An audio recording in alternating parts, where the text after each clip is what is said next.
Joining us now is OjyOkpe with stories trending around the world. The viewers missed you. The viewers missed your introduction. Good morning, Dr. Baci. How are you? I'm fine. Perfect. It's good to have you back. Thank Excellent. you. Good morning, Ayo. Good morning, How are Oji. you this Monday morning? Fantastic. Perfect. I hope you had a great weekend. Yes. Well, all right. Good morning to you, viewers. Here are some of the stories that are trending across the globe. In Nigeria, President Bola Ahmed Tinubu on Sunday expressed his administration's readiness to review the present 30,000 national minimum wage to reflect current global realities. According to the president, security and improved livelihood for Nigerians remain priorities of his government, with more people-focused economic policies. Tinubu made the comments while receiving members of the Progressive Governors Forum at the State House in Abuja. In India, officials say the two passenger trains that derailed in the eastern part of the country on Friday, June 2nd, which caused the death of at least 300 people and injured hundreds in one of the deadliest rail disasters in decades, was caused by an error in the electronic signaling system. Preliminary investigations revealed that a signal was given to one of the trains to run on the main track line, but the signal later changed, and the train instead entered an adjacent loop line where it rammed into a freight loaded with iron ore. The passenger trains were carrying 2,296 people on board. In Senegal, the government temporarily suspended mobile phone data on Sunday in an attempt to halt the diffusion of subversive messages that could cause public disorder in certain localities as the country reels from days of deadly clashes between the police and supporters of opposition leader Ousmane Sonko. The clashes first broke out on Thursday, June 1st, after Sonko was convicted of corrupting the youth but acquitted on charges of raping a woman and was sentenced to 2 years in prison. The government says that 15 people, including 2 members of the security forces, have died so far in the clashes. Under sports, Super Falcons forward and African Player of the Year, Asisat Oshoala, over the weekend won her second UEFA Women's Champions League trophy with Barcelona Femení. The 27-year-old forward is Barcelona Femini's 4th all-time highest goal scorer. She had 21 league goals in the 2022-2023 season and was the 2021-2022 Spanish Women's Primera Division top scorer with 20 goals. With the win, Oshoala becomes Africa's most decorated female footballer. She is also the first woman from the continent to claim Spain's Golden Boot. Oshoala has scored 81 goals in 104 appearances for Barca and has signed a deal to remain with the Spanish Giants until the end of the 2023-2024 campaign. Finally, under entertainment, Grammy Award-winning Afrofusion star Burna Boy made history over the weekend after selling out the 80,000 capacity West Ham United Stadium in London, making him the first ever artist to solo headline at a United Kingdom stadium. The 31-year-old Grammy winner delivered a spectacular performance of Love Damini, his 19-track album, and as many as 49 songs from his catalog of songs to the energetic crowd.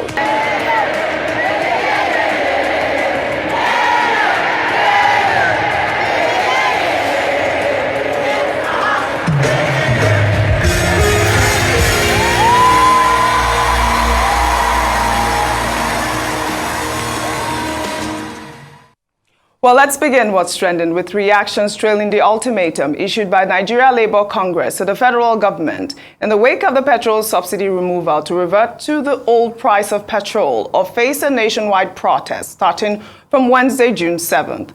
Ajaero, the president of the labor union, said that it was illegal for the federal government to flout the Appropriation Act of 2023, which makes provision for subsidy till the end of June, demanding that the old price of 185 Naira per litre for petrol must be reinstated before any negotiations can begin. In the same vein, the union boycotted a meeting with a federal government delegation at the presidential villa over the subsidy removal.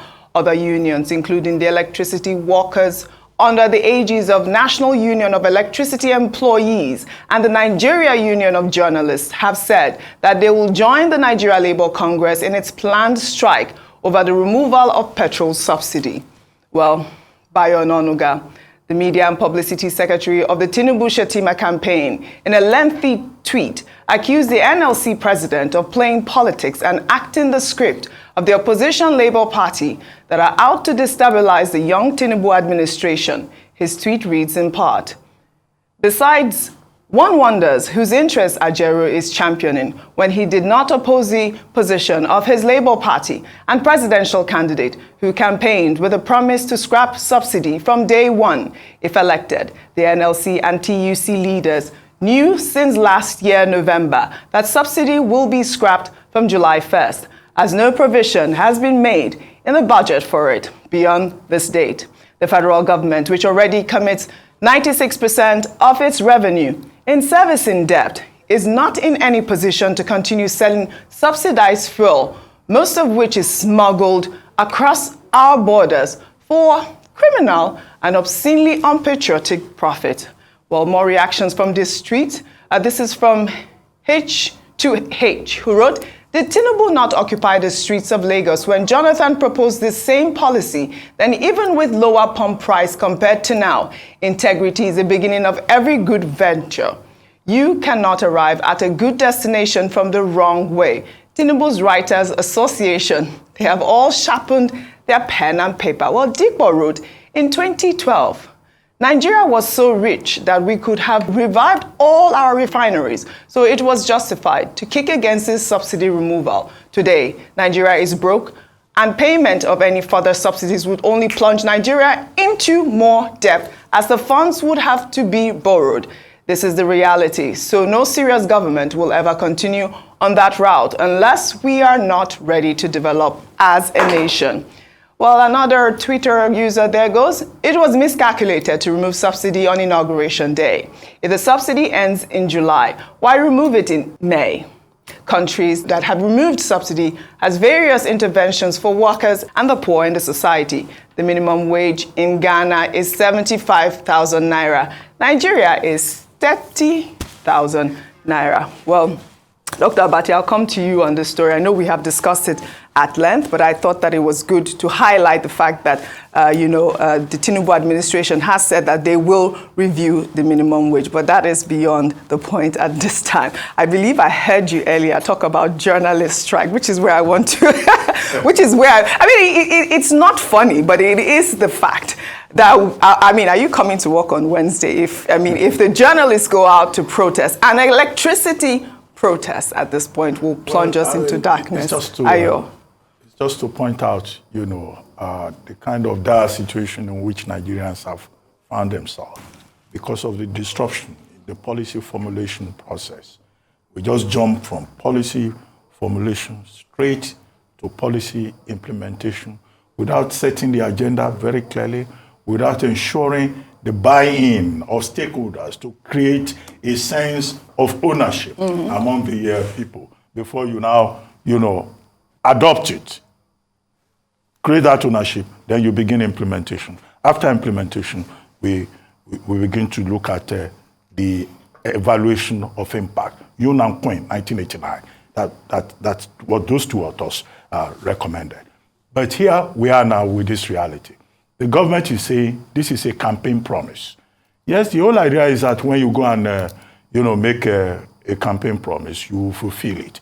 And that was why Baci Onanuga was saying there that, look, even the presidential candidate of the Labour Party, Peter Obi, talked about removal of fuel subsidy. And we have said on this program that there seems to be a consensus that the fuel subsidy regime, is unsustainable. We've been there since how many years? Since Yaradua, since President Jonathan.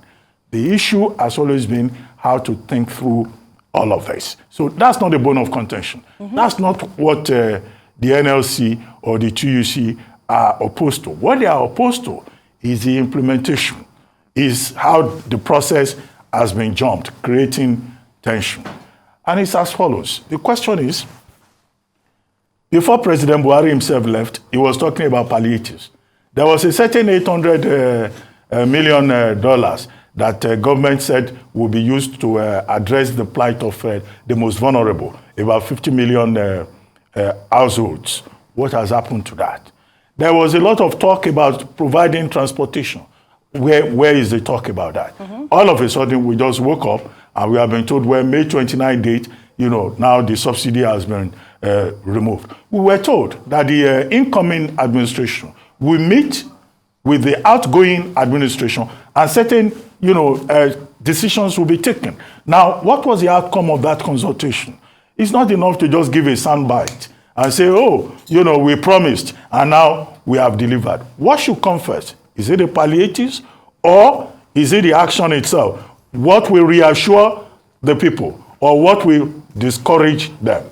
As, to the point about, Ajaero and NLC, they are pursuing a political agenda. Well, look, the NLC and the TUC, they made it very clear during the election that they were supporting the Labour Party. Yes. So there was nothing hidden about that.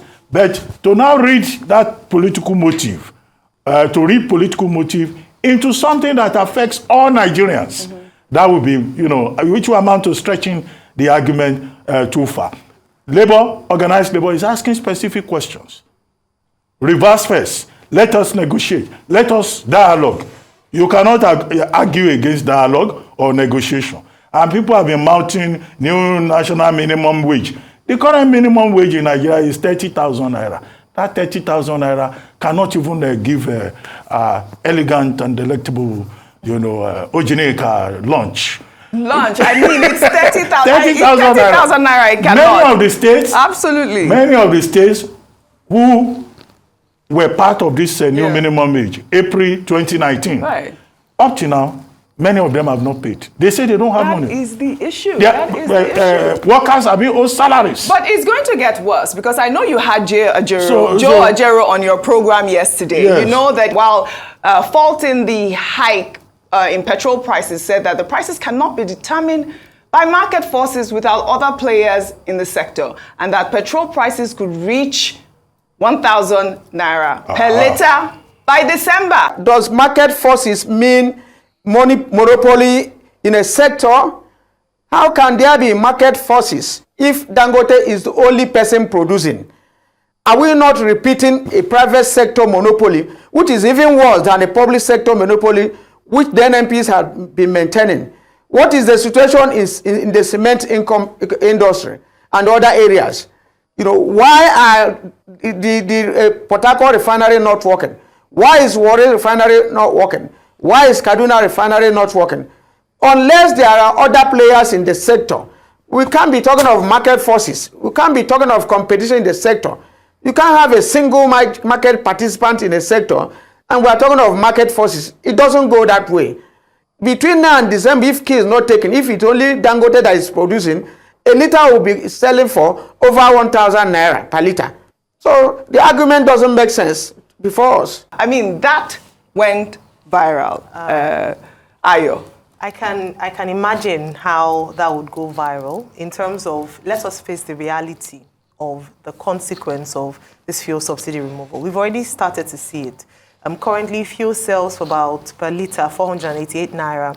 And as you mentioned, before we get our acts together in terms of certain factors that must be in place to balance the announcement. So one of such, and which organized labor has advocated for a very long time, is our refineries.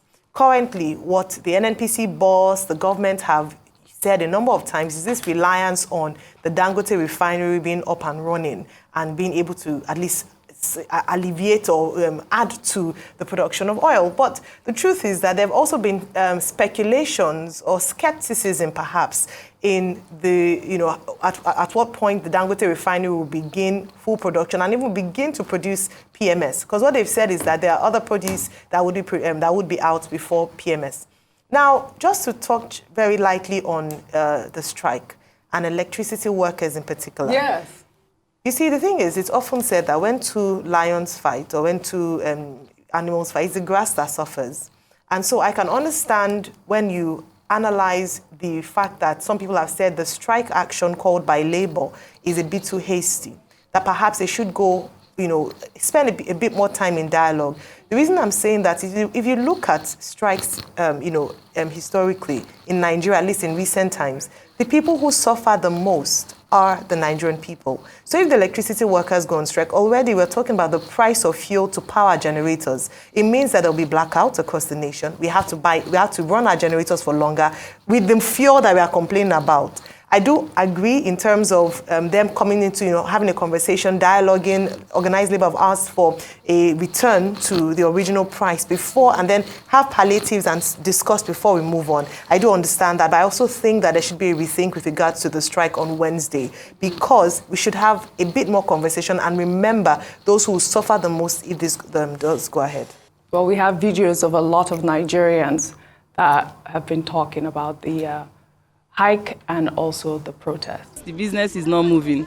Everybody they complain. Kilo of shower 1, 2. And if you tell customer kilo of shower 1, 2, they will ask you shower. And not everybody they eat shower before, but now, if you know they eat shower, you're on your own. Sardine kilo 2,200 from 39,000 to 45,000 carton. So, that's what we see. What I'm telling government, this price is too much. It's too much. At least they should consider and put it maybe 300 naira. It's somehow that somebody want to go and see his family in Abuja or Kaduna. You tell him that he should pay the 6,000 naira. For rich people, it's okay for them. For the masses, for the poor, it's very bad. We'll take another story.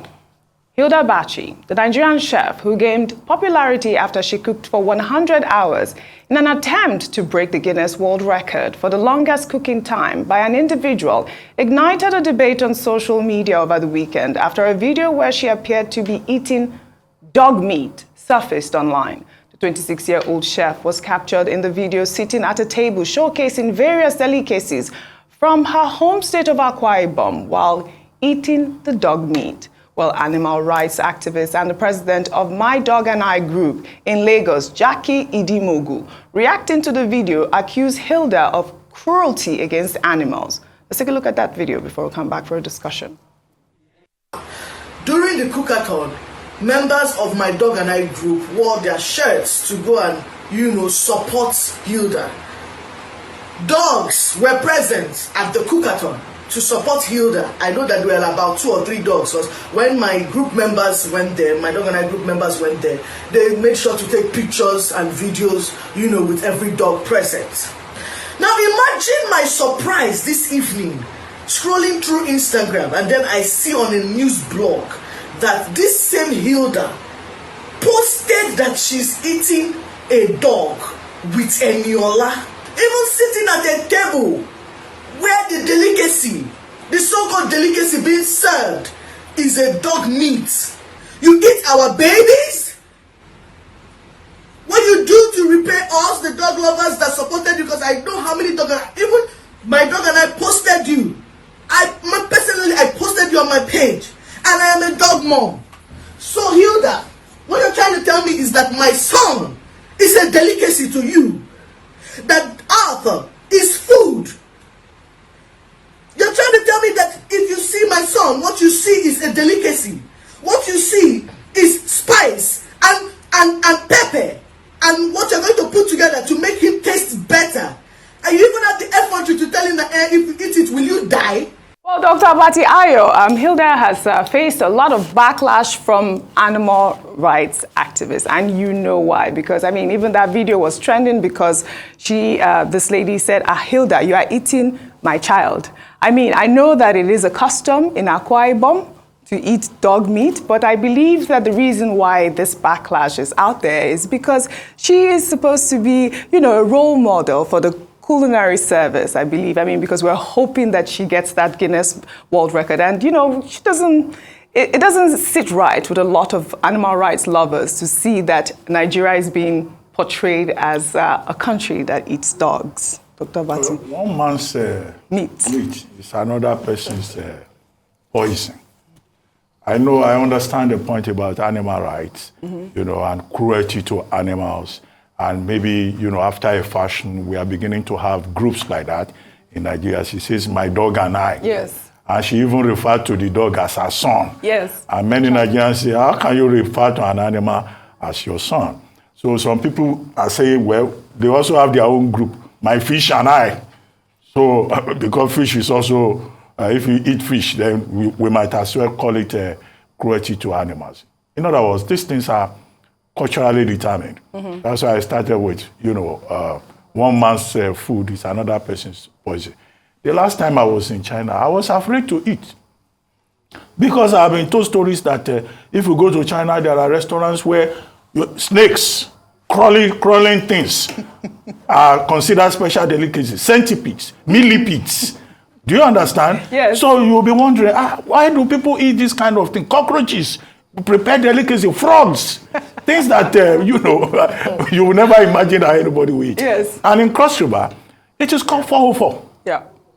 Dog meat is a delicacy there. In Ondo State, the Ondo people too, they eat dog meat. They call it locally. Okay, so Hilda Baci, coming from that part of the country, was telling our friend Enioluwa to also taste dog meat. But you see, in other parts of the world, that is a serious taboo. Yes. That's why in the US, when you see some dogs well taken care of, I say, these dogs are lucky. But if you come to Nigeria, you walk around anyhow, you end up in the pot of soup. But the problem is about... What is it that Nigerians don't eat? They eat monkeys too. Yes, but that should not be, because there is also that law right now that they're saying we cannot have, we cannot eat wild animals. I don't understand. Endangered animals. Species and even wild animals. I mean, there is that conversation of, the domestication of animals. I mean, dogs have been known for years to be pets.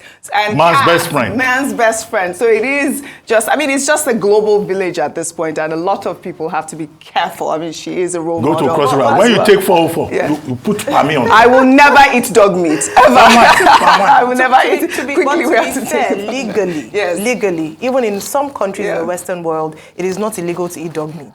It's not. In some countries. Yes, in some countries. What they actually do say is cruelty against animals. So the way they are killed is what is looked at. Absolutely. So I think it's important for her to also notice, the woman who had spoken, that it is a meal, it's not illegal, and it cannot be used against us, because in Australia it's eaten, in China it's eating dog meat, even though it's not a popular thing. Yes. So yeah, when people domestication eat of animals is don't let them advertise it. Exactly, that is the point. The point really is that she is a role model, and people look up to her, and I guess that is the outrage at this point.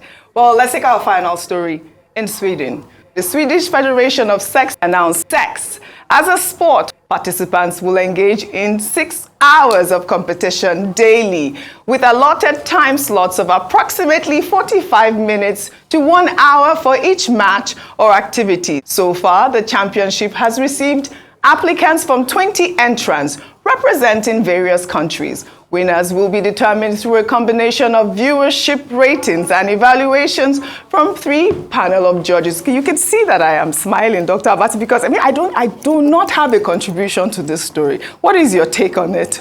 Well, I understand that 20 eligible participants have already signed up for it, and that there are 16 categories.